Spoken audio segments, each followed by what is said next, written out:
I'd say it's definitely a much more difficult volunteer opportunity than a lot of other things that a person might volunteer on, given that on these Fourteeners, volunteers have to wake up early in the morning to avoid these afternoon lightning storms. Many of them have driven up from Denver or other places. You know, I'd say at least most volunteers travel at least an hour, hour and a half to get to a project site, and sometimes they might drive 3 or 4 or 5 hours to get to the project.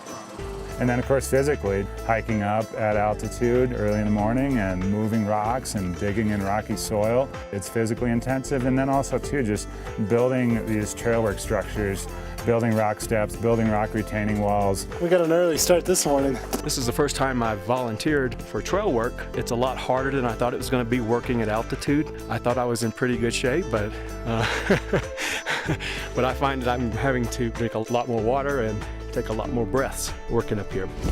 You know, it can be somewhat taxing just getting up depending on how high you have to get up, but you know, the volunteers and the people at CFI have been great about stopping and taking breaks, and we work at a healthy pace so you're not being overexerted, and you know, we take breaks and we take water breaks and we eat. It's hard work, but it's not like you're being forced to really work so hard that you're just done.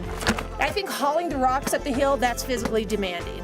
The rest of it is doable. Obviously doing it as a team makes a big difference. It makes a big difference, doesn't it? I think it was a little nerve-wracking to think about it, but when you're doing it as a team, it's not as strenuous as you probably might anticipate.